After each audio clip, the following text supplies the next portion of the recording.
Hi hello welcome to our channel. నేను మీ సిరి. ఈరోజు మనం చెప్పుకోబోయే కథ మిసెస్ అగస్త్య పార్ట్ 35. కథలోకి వెళ్ళే ముందు వీడియోని లైక్ చేసి హైప్ చేయడం మర్చిపోకండి. ఇక కథలోకి వచ్చేయండి, చూసేద్దాం. "ఉమ్, తప్పు చేశాను నేను. వంశీ ప్రతి మాట నమ్మాను. నేను కలుస్తున్నట్టు నన్ను పదే పదే మీ కాలేజ్ దగ్గరికి తీసుకొచ్చేవాడు. నా స్నేహితుడు, అందులోనూ నా తమ్ముడు ఇష్టపడుతున్న అమ్మాయిని నేను కోరుకోవడం బాగా అనిపించలేదు నాకు. తెలియని చిరాకు, అసహనం, ఏం చేయాలో అర్థం కాని పరిస్థితి. అప్పుడు ఎంత చిరాకు అనుభవించాడో తన మాటల్లో తెలుస్తుంటే మౌనంగా తన్ని చూస్తున్నాను. ప్రతిసారి మీ ఇద్దరికి ఒకరంటే ఒకరు ఇష్టం ఉన్నట్టు సృష్టిస్తుంటే, అది నన్ను తీసుకెళ్లి మరీ చూపిస్తుంటే భరించలేని బాధగా ఉండేది. దానికి కోపం అనే ముసుగు తగిలించుకొని గడిపేశాను. ఒకానొక రోజు వచ్చి నీతో వాడికి బ్రేకప్ అయిందని చెప్పాడు. ఆశ్చర్యంగా చూశాను నేను. అభిప్రాయాలకు కలవలేదన్నాడు. సానుభూతి వ్యక్తం చేశాను వాడి మీద. కానీ లోపల ఎక్కడో సంతోషం. అయినా నీ దగ్గరికి రావాలి అనిపించలేదు. అక్కడి నుంచి వెళ్ళిపోయాను స్టేట్స్కి. మళ్ళీ తిరిగి వచ్చినాడికి వంశీకి పెళ్ళి. నీ గురించి అడిగాను నేను. నువ్వు మోసం చేశావని చెప్పాడు. వాడికంటే డబ్బు ఉన్నా అతన్ని పెళ్లి చేసుకోబోతున్నావు అన్నాడు. అదే కారణంతో వాడిని రిజెక్ట్ చేశావన్నాడు. అప్పటికే నీ ఇష్టంతో మన ఇద్దరికి పెళ్లి చేయాలనుకుంటున్నారు ఇంట్లో వాళ్ళు. నా ఆశల మీద నీళ్లు జల్లినట్టు అనిపించింది. ఒకవేళ ఒకప్పుడు వంశీని ఇష్టపడ్డా, ఇప్పుడు అతనికి దూరంగా ఉంటున్నావు అంటే అతని మీద నీకు అభిప్రాయం లేదనిపించింది. నిన్ను వదులుకోలేక పెళ్లి చేసుకోవాలనుకున్నాను, కానీ మీ నుంచి పెళ్లి వద్దు అని మరొక సంబంధం కుదుర్చుకుంటున్నామని కబురు రాగానే నా కోపం కట్టలు తెంచుకొని వచ్చింది. మీ డాడీకి యాక్సిడెంట్ అయింది. నిన్ను ఆ పరిస్థితుల్లో లేకపోయానిక. ఒకవైపు కోపం చూపిస్తున్నాను. ప్రేమని దాచుకోవడానికి ఎంత కష్టపడుతున్నానో నాకే తెలుసు. బాధ, కోపం, ఆవేశం, అసహనం, ప్రేమ అన్నీ అన్నీ నన్ను చుట్టుముట్టేశాయి ఆ టైంలో. అంతేకాదు ఆ రామ్‌గాడు మధ్యలో వచ్చి నా కోపానికి ఆజ్యం పోశాడు. అందుకే ఆ రోజు హోటల్ రూమ్‌లో నీతో అలా మాట్లాడాను. ఆవేశంలో మాట్లాడానే తప్ప కల్లో కూడా అలా అనుకోలేదు. నా వైపు చూడకుండా ఎటో చూస్తూ చెబుతున్నాడు ఈ మాటలన్నీ అగస్త్య. తెలియలేదు. కన్నీళ్లు కారిపోతున్నాయి చెంపల మీద నుండి నాకు. మౌనంగా వింటున్నాను. అలాగే కూర్చున్నా. తర్వాత వంశీ ద్వారా నిజం తెలిసింది. నిన్ను కలుద్దామని వచ్చేసరికి యాక్సిడెంట్ అయిపోయింది నీకు. ఆ రోజులు ఎప్పుడెప్పుడు కళ్ళు తెరుస్తావా అని ఎదురు చూశాను నీకోసం. నిన్నే అంటిపెట్టుకుని ఉన్నా. నీకు స్పృహ వస్తుందని డాక్టర్స్ చెప్పగానే అక్కడ ఒక్క క్షణం కూడా ఉండలేకపోయాను. అందుకే ప్యారిస్ వెళ్ళిపోయాను. నిజానికి ప్యారిస్ వెళ్ళడానికి ఇంకా సమయం ఉంది నాకు. నిన్ను ఫేస్ చేయలేకపోయాను ఆ టైంలో. అందుకే వెళ్ళిపోవాల్సి వచ్చింది అని ఆగి నా వైపుకి తిరిగాడు అగస్త్య. నా చెంపల మీద జారుతున్న కన్నీళ్లు తను సున్నితంగా తుడుస్తూ, నువ్వు నా కోసం ప్యారిస్ వరకు అలాగే వస్తావని నేను ఏమాత్రం ఎక్స్‌పెక్ట్ చేయలేదు. అలాగే బెడ్ మీద నుండి డైరెక్ట్‌గా వచ్చాడు. ఒకింత ఆశ్చర్యం కలిగించింది నాకు. ఎంతో సంతోషపడ్డానో నీకైతే తెలీదసలు. ఆ సంతోషం బయటికి కనిపించనీయకుండా నేను చేసిన పొరపాటు నన్ను ఆపేలా చేసింది. నిజంగా నా మీద ప్రేమతో వచ్చేస్తావని తెలియగానే, నిజం, నా సంతోషం అంతా ఇంతా కాదు అన్నాడు నా నుదిటిన ముద్దిస్తూ. కళ్ళు మూసుకుని తన హృదయం మీద వాలిపోయాను నేను తన మాటలు వింటూ. కొన్ని భారమైన సంఘటనలు ఇంకా హృదయంలో ఉన్నాయి అనుకుంటా. అవి మెల్లిగా కరగడం మొదలుపెట్టాయి. నా కోసం నాకే తెలియకుండా కన్నీళ్లు కారుస్తున్నాను. నేను తన సొంతమయ్యే నాటికి నా మనసు నిర్మలంగా ఉండాలని నేను ప్రయత్నం చేస్తున్నాను. తను నా తలని నిమురుతూ ఉండిపోయాడు. తన నుంచి దూరం జరగాలని ఏమాత్రం అనిపించలేదు నాకైతే. దూరం నుంచి ఐస్ క్రీం బండి గంట కొట్టుకుంటూ వస్తుంటే మెల్లిగా తన నుంచి వేరుపడి కళ్ళు తుడుచుకున్నాను నేను. తింటావా అన్నాడు తను. వద్దన్నట్టు తల ఊపాను. ఇక్కడే కూర్చో, ఇప్పుడే వస్తా అని తను లేచి వెళ్ళిపోయాడు. ఏవో ఆలోచనలు చుట్టుముట్టేస్తున్నాయి. మనసైతే కాస్త ఫ్రీగానే ఉంది. బహుశా మనసులోని భారాన్ని కన్నీళ్లు దింపేశాయనుకుంటా. 2 రకాల ఐస్ క్రీమ్స్ తెచ్చి ఇచ్చాడు తను. అమ్మో! 2 నేను తినలేను. ఆశ్చర్యంగా తన చేతిలో ఉన్న బటర్ స్కాచ్ లాక్కుంటూ అన్నాను. నేనైతే అస్సలు తినను. 2 నా చేతుల్లో పెట్టాడు తను. నాకిష్టమే కానీ నాకు పొట్ట పట్టదుగా అన్నాను నేను. నా ముఖంలో బొమ్మలాడాయేమో, కోతులాడాయేమో మరి. తెగ నవ్వేశాడు తను నా మొహాన్ని చూస్తూ. ఓయ్! ఎందుకలా నవ్వుతున్నావు అని నేను కోపంగా అడిగాను. ఏం లేదులే అన్నట్టు అడ్డంగా తల ఊపి, నీ పొట్ట పట్టినంత వరకు తిను అని అన్నాడు తను. సరే అన్నట్టు తల ఊపి భుజాలు కదిలించాను. తింటుంటే అలాగే చూస్తున్నాడు నా వైపు. కొత్తగా కనిపిస్తున్నాడు నాకు తను. ఏంటలా చూస్తున్నావు? తింటావా? అని ఐస్ క్రీమ్ చీకుతూనే అడిగాను. వద్దు. నాకు అస్సలు నచ్చదు అని అన్నాడు తను. నీకు దీన్ని తినే అదృష్టం లేదు. ఎంత బావుందో తెలుసా? అంటూ మెల్లిగా 2 లాగించేశాను. పొట్ట నిండి బరువైంది మరి. నేను కూడా టేస్ట్ చేస్తాను అని అన్నాడు అగస్త్య. అయ్యో! అయిపోయిందిగా. ఐస్ క్రీమ్ బండి అతను కూడా ఎప్పుడో వెళ్ళిపోయాడే అన్నాను వెంటనే జాలిగా. ఇదిగో ఉంది. తను నా వైపే చూస్తూ చెప్తుంటే అర్థం కాలేదు నాకు. ఎక్కడుంది? అంటూ చేతులు చూసుకున్నాను. నేనెప్పుడో తినేశాను కదా! కదలకు అన్నాడు తను. కళ్ళు పెద్దవి చేసి చూశాను నేను తన వైపు. నా మెడ కిందగా చెయ్యేసి మెల్లిగా ముందుకు వస్తుంటే తన ఊపిరి తాకుతుంటేనే కళ్ళు మూసేశాను. నా పెదవులకి అంటుకుని మిగిలిన ఐస్ క్రీం టేస్ట్ చేశాడు. చేతులకున్న ఐస్ క్రీం గమనించకుండా తన మెడ చుట్టూ చేతులు వేశాను. పెదవి చివరను టేస్ట్ చేస్తుంటే ఊపిరి ఆగిపోతుందా అన్నట్టు నా శరీరం గాల్లో తేలుతున్నట్టుగా అవుతుంటే పూర్తిగా బందీ అయిపోయాను తనకి. తనొక భ్రమరం, నేనొక కుసుమం. ఆ సుకుమారమైన ముద్దుకి మైమరిచిపోయాను నేను. ఈ అబ్బాయిలున్నారే, కాదు కాదు, ఈ అబ్బాయి గారున్నారే, మహా ముదురు సుమా, నన్ను తెగ మాయ చేస్తున్నాడు. ఇంటికి బయలుదేరా. నానమ్మ వస్తారు అంటోంది అంకుల్ని చూడ్డానికి అని అన్నాడు అగస్త్య. "ఉమ్," తన చేతిని చుట్టేస్తూ చెప్పాను నేను. నానమ్మ ఇంటికి రమ్మని అడుగుతుంది. వెళ్ళొద్దు అన్నాడు. అయోమయంగా చూశాను తన వైపు. అదేంటి అలా అంటావు అని అడిగాను. నేను అక్కడ ఉండట్లేదు, నువ్వు కూడా ఉండవు అని తేల్చి చెప్పేశాడు. ఓయ్, ఏం చెబుతున్నావో అర్థమవుతుందా నీకు? కాసంత తెలుగులో చెప్పవయ్యా అని తన గడ్డం పట్టుకుని అడిగాను. నేను ఆ ఇంటికి వెళ్ళను, నువ్వు కూడా వెళ్ళవు అన్నాడు తాపీగా. ఎందుకో? అదంతే, ఆ టైం వచ్చినప్పుడు చెప్తాను అని అన్నాడు తను.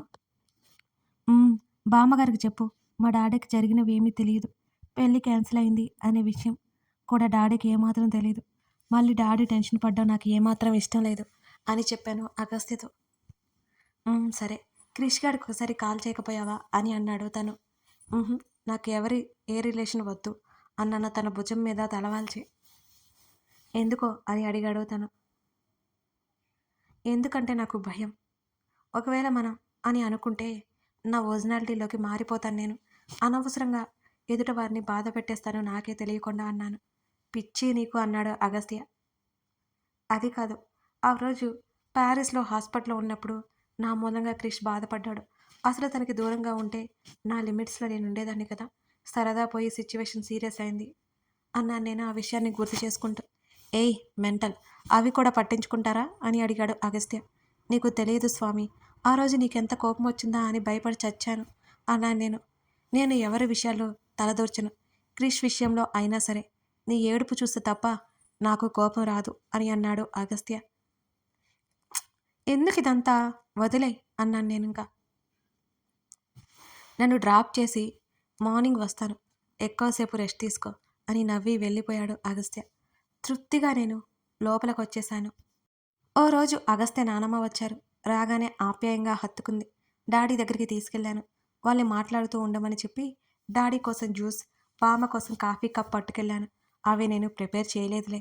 నవ్వేసి కప్ అందుకుంది బామ్మ. నేను కాఫీ పెట్టలేదు బామ్మ, మీరు కంగారు పడకుండా తాగండి అని నేను అనగానే, నువ్వు పెట్టినా తాగుతాను మనవరాలా అంటూ మళ్ళీ నవ్వేసింది బామ్మ. ఆవిడ అలా ఉంటుందని అసలు నేను ఎక్స్పెక్ట్ చేయలేదు. కించిత్ కూడా గర్వం లేదు, పెద్దదాన్ని అనే అహంకారం లేదు. చాలా సరదాగా మాట్లాడుతుంది. చిన్నగా నవ్వి మెల్లిగా డాడీకి జ్యూస్ తాగించాను నేను. కాసేపు డాడీతో పెళ్లి గురించి మాట్లాడింది బామ్మ.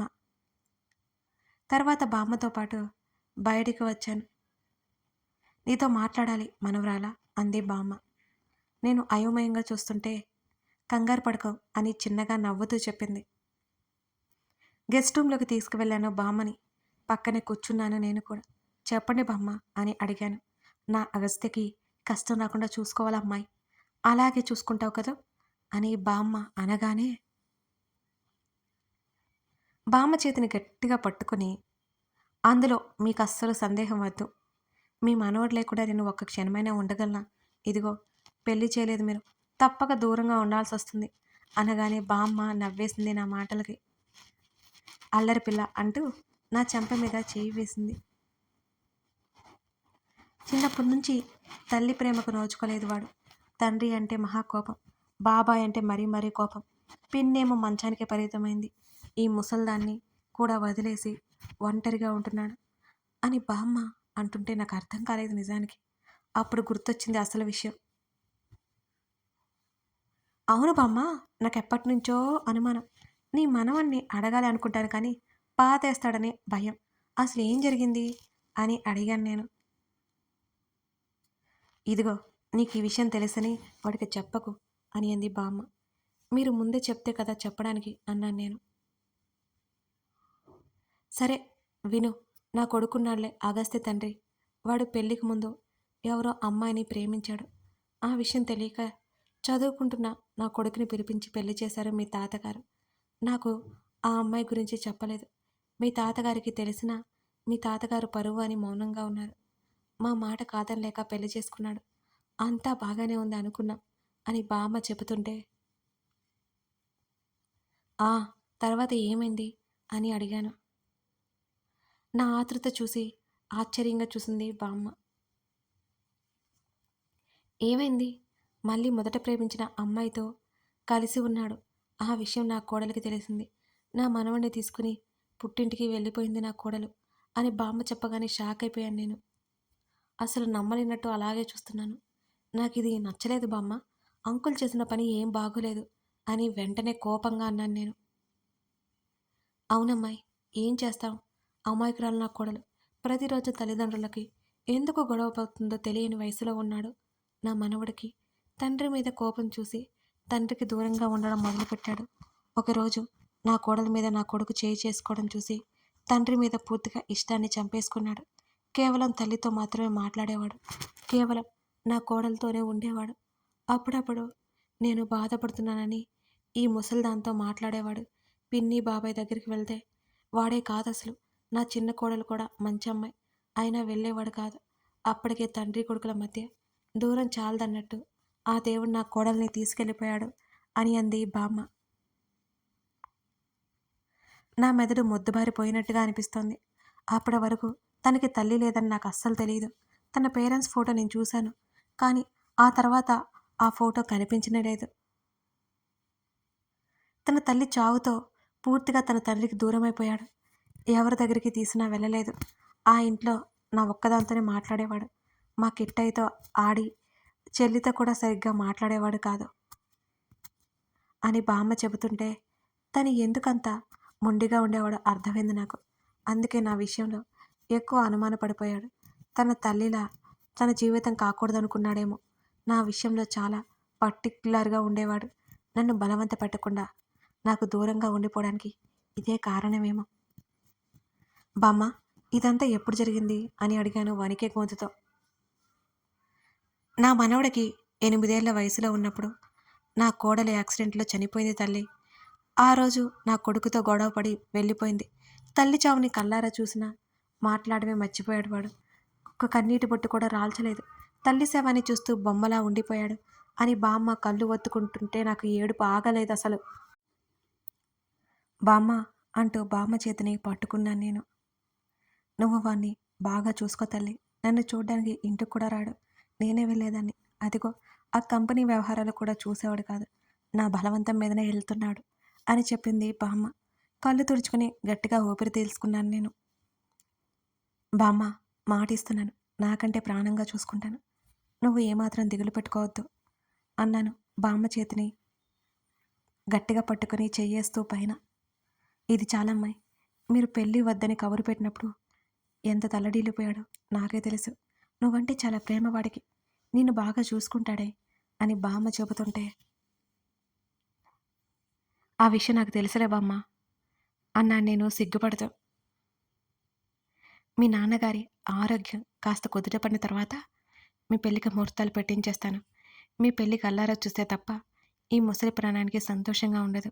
ఆ తర్వాత పోయినా పర్లేదు అని అంది బామ్మ నన్నే చూస్తూ. నువ్వు అప్పుడే పోలే, కంగారు పడకు. మా పెళ్ళయ్యి మాకు పిల్లలు పుట్టే వరకు ఉంటావు. వాళ్ళు ఎవరెత్తుకుంటారు? నువ్వు తప్ప. అసలే పిల్లల్ని ఎలా హ్యాండిల్ చేయాలో నాకు తెలీదు. నువ్వు లేకపోతే కష్టం కదా బామ్మ. నేను అనగానే బామ్మ నా మాటలకి నవ్వేసింది. అది చాలే. ఇక పంతులు గారిని పిలిపించి ముహూర్తాలు పెట్టించేస్తా అన్నది బామ్మ నవ్వుతూ. ఆగకు బామ్మ, ఒక నెల రోజుల తర్వాతే. ఇప్పటికే మా డాడీ కోరుకుంటారు అప్పటికి. ఆయన కళ్ళారా నా పెళ్లి చూసుకోవాలి కదా!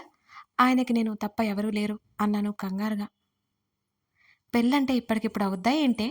నెలవుతుందో 2 నెలలవుతుందో కూడా తెలీదు అని అంది బామ్మ. ఇదిగో నువ్వు మరీ లేట్ చేశావంటే నీ మనవడు నా మీద బెంగ పెట్టేసుకుంటాడు మరి అన్నాను నేను తెగ సిగ్గుపడిపోతూ. నా మనవడు కాదే, నువ్వు. నువ్వు బెంగ పెట్టుకుంటున్నట్టున్నావు అని నా బుగ్గ లాగింది బామ్మ. నొప్పెట్టినట్టే బుగ్గ మీద చేయి పెట్టుకుని నొప్పి నటించాను నేను. బామ్మ నవ్వేస్తూ ఇక వెళ్తాను అంటూ పైకి లేచింది. అప్పుడే వెళ్ళిపోవడం ఏంటి? భోజనం చేసి వెళ్ళాలి అన్నాను నేను. వద్దులేవే, గతిగతే అతకదు అంటారు కదా, అప్పుడప్పుడు అన్నీ పాటించాలి అని నవ్వి బామ్మ వెళ్ళిపోయింది. బామ్మ వెళ్ళిపోయాక గదిలోకి వచ్చాను. అగస్త్యకి కాల్ చేశాను. లిఫ్ట్ చేస్తే కదా ఆ ప్రవరాఖ్యుడు. తను కాల్ లిఫ్ట్ చేయలేదని అలిగి నా మూతి పక్కకు పోయింది. కథ కొనసాగుతోంది. అగస్త్య తల్లి పోయిందని శ్రీధకి అర్థమైంది. అగస్త్య ఎందుకు అక్కడ ఉండట్లేదో కూడా తెలిసింది కదా.